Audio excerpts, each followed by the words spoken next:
සුබ දවසක් වේවා සියලු දෙනාටම. පැත කාලීනව බහුලව කතා කරන මාතෘකාවක් තමයි මේ ශ්‍රී ලංකාවේ දිට්වස්වල කුණාටුව පිළිබඳව. එතකොට ඒත් එක්කම බොහෝ අවස්ථාවලදී කවුරුත් සාකච්ඡා කරන මාතෘකාවක් තමයි මේක කොහොමද ශ්‍රී ලංකා ආර්ථිකයට බලපාන්නේ කියන කාරණය පිළිබඳව. සමහර කට්ටිය කියනවා ශ්‍රී ලංකා ආර්ථිකය විශාල වශයෙන් කඩා වැටිලා තියෙන්නේ. අනාගතයේ ගොඩනගන්න ලේසි වෙන්නේ නැති වේවි. මේ වගේ විවිධ මත ඉදිරිපත් වෙනවා. ඉතින් අද අපි උත්සාහ කරනවා මේ දිට්වාක් සුලිකුණාටුවත් සමග ශ්‍රී ලංකා ආර්ථිකයේ යටිතල පහසුකම් විනාශ වුණා. ගෙවල් දොරවල් ගොඩනැගිලි විනාශ වුණා. ඒ වගේම වාරි මාර්ග පද්ධතිය විනාශ වුණා. භෝගවගාවන් විනාශ වුණා. මෙන්න මේ හරහා ආර්ථිකයට ඇති කරන බලපෑම මොකක් වේද කියන එක පිළිබඳව සාකච්ඡා කරන්න උත්සාහ කරනවා. විශේෂයෙන්ම අපි දන්න දෙයක් තමයි රටක ආර්ථිකය කියලා මේ අපි අමුතු වචන වලින් කියන්න උත්සාහ කරන්නේ මේ රටේ නිෂ්පාදනය. කොටිම කිව්වොත් දලදේශීය නිෂ්පාදනය. මේ දලදේශීය නිෂ්පාදනය අඩු වැඩි වීම තමයි අපි මේ ආර්ථිකයට කරන බලපෑම මොකද්ද කියන එකෙන් කියන්න උත්සාහ කරන්නේ. එතකොට එහෙනම් මේ සුළුකුණාටුවත් සමග ශ්‍රී ලංකා ආර්ථිකයට මොන වගේ බලපෑම් එල්ල වෙනවද කියන කතාව හරහා අපි මේ කියන්න උත්සාහ කරන්නේ රටේ සමස්ත නිෂ්පාදනයට මොකද්ද වෙන්නේ? රටේ සමස්ත නිෂ්පාදනය අඩු වෙනවද වැඩි වෙනවද මොකද්ද මේකට වන බලපෑම කියන එක තමයි මේ කියන්න උත්සාහ කරන්නේ. රයිට්. එතනදී විවාදයක් නැහැ. වගාවන් විනාශ වුණා කියලා කියන්නේ වී නිෂ්පාදනය අඩු වෙනවා. එළවලු නිෂ්පාදනයේ අඩුවීමක් සිද්ධ වෙනවා. වෙන කර්මාන්ත ශාලා විනාශ වුණා කියන්නේ ඒකෙන් බිහි කරන්න පුළුවන් නිෂ්පාදනයේ අඩුවීමක් සිද්ධ වෙනවා. සතුන් විනාශ වුණා කියලා කියන්නේ අපි දැක්ක කුකුල් ෆාම් පිටින් විනාශ වෙලා තියෙනවා. ඒ කියන්නේ නිෂ්පාදනයේ කුකුල් මස් නිෂ්පාදනයේ අඩු වෙනවා, බිත්තර නිෂ්පාදනයේ අඩුවීමක් සිද්ධ වෙනවා.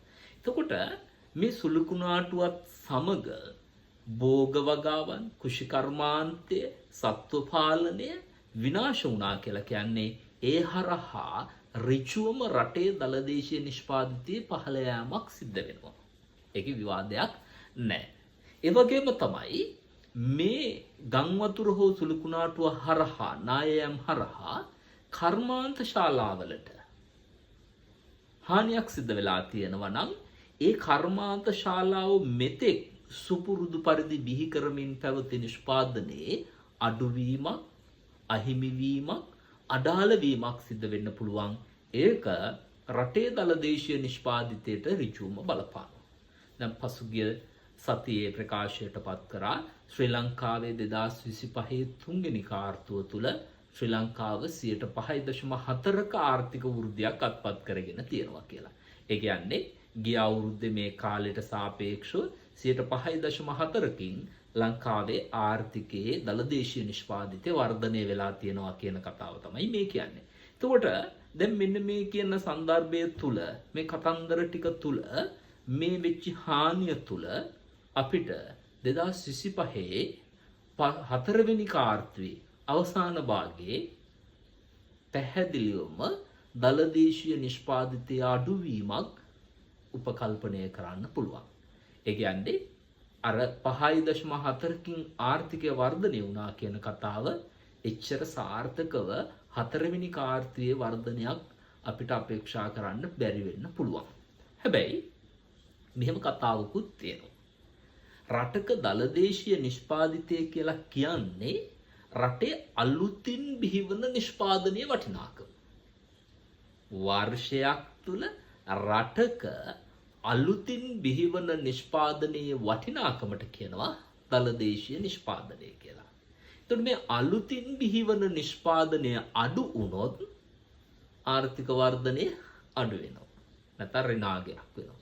අලුතින් බිහිවන නිෂ්පාදනය පෙර වර්ෂයට වඩා වැඩි වුණොත් ආර්ථික වෘද්ධියක් තියෙනවා. ඔය ආර්ථික වර්ධන අනුපාතය කියලා කියන්නේ ගිය අවුරුද්දට සාපේක්ෂව මේ කියන අලුතින් බිහි වූ නිෂ්පාදනය නැත්නම් දලදේශීය නිෂ්පාදිතය 100ට කීයකින් වර්ධනය වෙලා තියෙනවද කියන කතාව තමයි මේ කියන්නේ.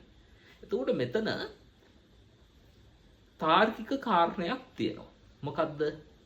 දලදේශීය නිෂ්පාදිතය කියලා ගන්නේ මෙතෙක් කල් තිබුණු නිෂ්පාදනය ගැන නෙවෙයි, කලින් කරපු නිෂ්පාදනය නෙවෙයි, අදාළ මිනුම් වර්ෂය තුල අලුතින්ම බිහි වුණු නිෂ්පාදනයේ වටිනාකම තමයි මෙතනදී ගන්න. උදාහරණයක් මෙහෙම ගමුකෝ. මම ගෙයක් හදනවා. ගේ හැදුවේ 2024 අවුරුද්දේ. එතකොට ගේ හදලා ඉවර කරන්න මට ලක්ෂ 75ක් ගියා. එතකොට ගෙදර වටිනාකම ඒ අවුරුද්දේ දලදේශීය නිෂ්පාදිතයට ඇතුළත් වෙනවා. ඊට පස්සේ 2025 තමයි මං ගෙදර පදිංචියට යන්නේ.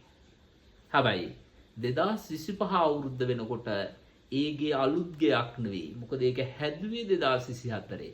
2024 දලදේශීය නිෂ්පාදනය තුල අර ගෙදර වටිනාකම ඇතුළත් වෙනවා. 2025 ඒ ගෙදර වටිනාකම ලක්ෂ 75යි කියලා දලදේශීය නිෂ්පාදිතය ඇතුළත් වෙන්නේ නැහැ. ඇතුළත් වෙන්නේ ඒ වාගේ ගෙයක් කුලියට ගත්තනම් කීයද ගෙවන්න ඕන කුලිය? අපි හිතමු රුපියල් 50000. අන්න 50000 විතරයි 2025 අවුරුද්දේ මේ ගේ සම්බන්ධයෙන් දලදේශීය නිෂ්පාදිතයට ඇතුළත් වෙන්නේ. දැන් පැහැදිලි ඇති කතාව. හරි. ඒ වගේම තමයි කර්මාන්ත ශාලාවක් වාහනයක් හැදුවා 2024 අවුරුද්දේ. වාහනේ වටිනාකම කෝටියයි.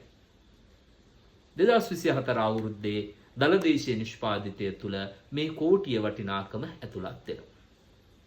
හැබැයි 2025ත් මේ වාහනේ තියෙනවා, මොකවත් වෙලා නැහැ.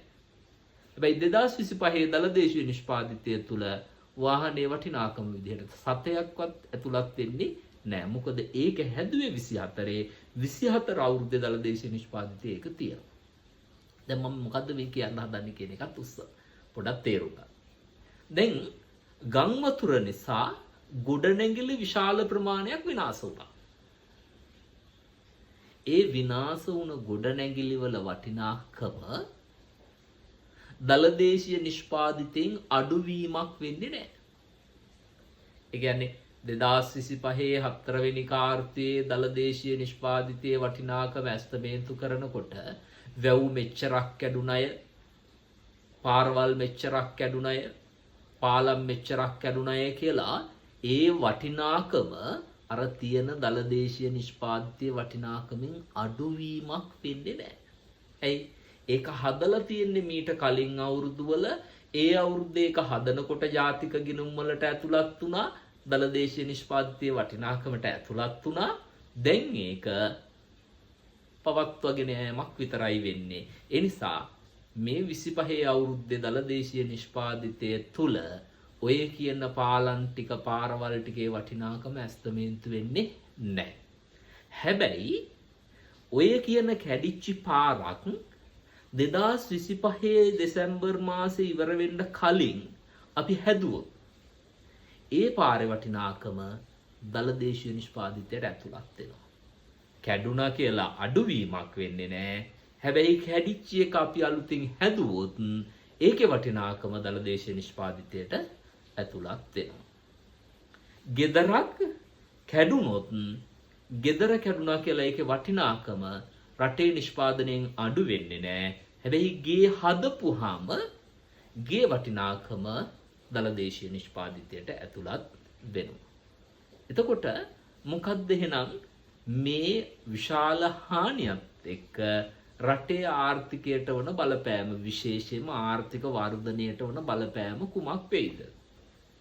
දැන් පැහැදිලි තේරෙනවා ඇති. අර නිෂ්පාදන ටික අඩුවීම නිසා, විශේෂයෙන්ම කෘෂි කාර්මික නිෂ්පාදන, කාර්මික නිෂ්පාදන අඩුවීම නිසා දලදේශීය නිෂ්පාදිතයේ යම් පහළ යාමක් පෙන්눔 කරන්න පුළුවන්.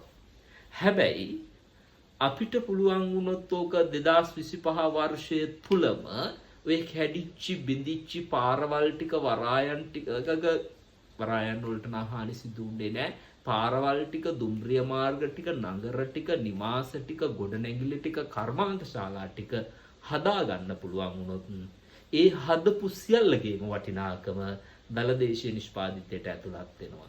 ඇතුළත් වුණා කියලා කියන්නේ රටේ නිෂ්පාදනයේ විශාල වශයෙන් ඉහළ යාමක් පෙන්눔 කරනවා. ඒ කියන්නේ ආර්ථිකයේ වර්ධනයක් පෙන්눔 කරනවා. හැබැයි ප්‍රශ්නයක් තියෙනවා. ප්‍රශ්නේ තමයි මේ දෙසැම්බර් මාසය ඇතුළත ওই ටික හදන්න පුළුවන් වෙයිද කියලා. බොහෝ විට හදන්න බැරි වෙයි. ඒක හදනවා ලබන අවුරුද්දේ.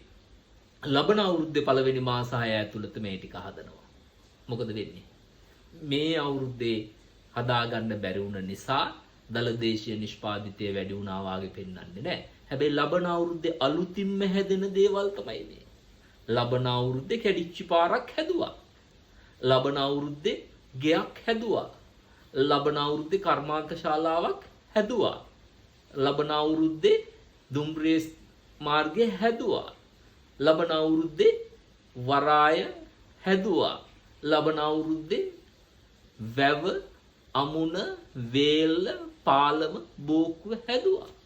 එතකොට එහෙනම් අලුතින්ම හදපු දේවල් ලබන අවුරුද්දේ දලදේශීය නිෂ්පාදිතයට ඇතුළත් වෙනවා.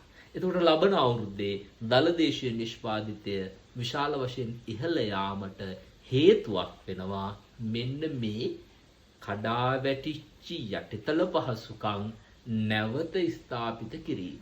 එනිසා පැහැදිලිව කියන්නට පුළුවන් 2026 අවුරුද්දේ ශ්‍රී ලංකාවේ දලදේශීය නිෂ්පාදිතයේ වර්ධනය නැත්නම් ආර්ථික වර්ධනය විශාල වශයෙන් වැඩිවීමක් සිදු වෙන්න පුළුවන්. බොහෝ විට ඒක 7%ක 8ක මට්ටමකට යන්න පුළුවන්.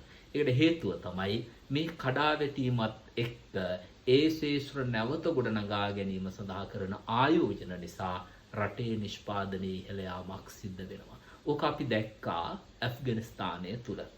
යුද්ධයෙන් වැටකාලා විනාශ වුණ ඇෆ්ගනිස්තානය යුද්ධය අවසන් වෙනවත් එක්කම 8%ක 9%ක ආර්ථික වෘද්ධියක් අත්පත් කරගත්තා.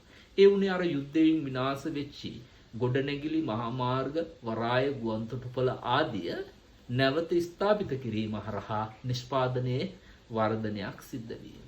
මේකම අපි සුනාමියෙන් පස්සේ දැක්කා. 2004 සුනාමිය තිබිලා 2005 වෙනකොට අපේ රටේ ආර්ථික වර්ධනය 6.4කට වාගේ ඉහළ මට්ටමකට ගියා. ඒ යන්න හේතුව තමයි අර කඩා වැටුණු යටිතල පාසුකම් නැවත ස්ථාපිත කිරීම හරහා ගොඩනැගුණු ආර්ථිකීය වර්ධනය. එනිසා මම විශ්වාස කරනවා 2026 වර්ෂය ශ්‍රී ලංකාවේ ආර්ථිකයේ මෙතෙක් මෑත කාලීනව ඉහළම ආර්ථික වෘද්ධිය වාර්තා කරයි.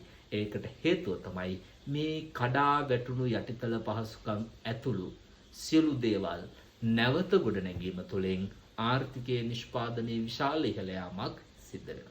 ඒ වගේම තමයි හොඳට මතක තියාගන්න ඕන කාරණයක් තමයි මේ මහා මාර්ග ගොඩනැගිලි යන්ත්‍ර සූත්‍ර කර්මාන්ත ශාලා ඊට පස්සේ දුම්රිය මාර්ග වැව් අමුණු වාරි මාර්ග මේ සියල්ලම අපි පිළිගන්නේ ප්‍රාග්ධනවත්කම් විදිහට. මේ ප්‍රාග්ධනවත්කම් ප්‍රමාණය නැත්නම් ප්‍රාග්ධන සම්පාදනයේ වැඩි වෙනකොට එක පැත්තකින් ඍජුව නිෂ්පාදනයේ වැඩි වෙනවා. ඒක දිගුකාලීන ප්‍රතිලාභ ලබා දෙන දෙයක් නිසා දිගුකාලීනව නිෂ්පාදනයේ වැඩි වෙන්නත් ඒක හේතු වෙනවා. ඒ නිසා ඊළඟ අවුරුදු වල අර වැඩි වෙච්ච නිෂ්පාදනය අඛණ්ඩව පවත්වාගෙන යාමේ හැකියාවක් තියෙනවා. ඒ නිසා ශ්‍රී ලංකා ආර්ථිකයට මහා ලොකු දැඩි බලපෑමක් කඩාවැටීමක් මම හිතන්නේ නැහැ මේ සුළු කුණාටුව හරහා සිද්ධ වේවි කියලා. හැබැයි අපි මේ යටිතල පහසුකම් ටික සංවර්ධනය කරන්න අපොහසත් වුවහොත් ආර්ථිකයේ පැහැදිලි කඩාවැටීමක් සිද්ධ වෙනවා. වාරි මාර්ග පද්ධතිය ස්ථාපිත නොකළොත් කෘෂිකාර්මික අංශය කඩාවැටෙනවා. වගේම ප්‍රවාහන ශේෂ්ත්‍රය යථා තත්ත්වයට පත් කරන්න බැරි වුණොත් කර්මාන්ත අංශයේ නිෂ්පාදන බිඳ වැටෙන්න පුළුවන්. හැබැයි මේ ටික අපි ලබන වර්ෂය තුළ ස්ථාපිත කරා කියන්නේ ගොඩනැගුවා කියලා කියන්නේ ඉහළ ආර්ථික වෘද්ධියක් ඉහළ පිම්මකින් ආර්ථික වෘද්ධිය අපිට වර්ධනය කරගන්න පුළුවන් වෙනවා.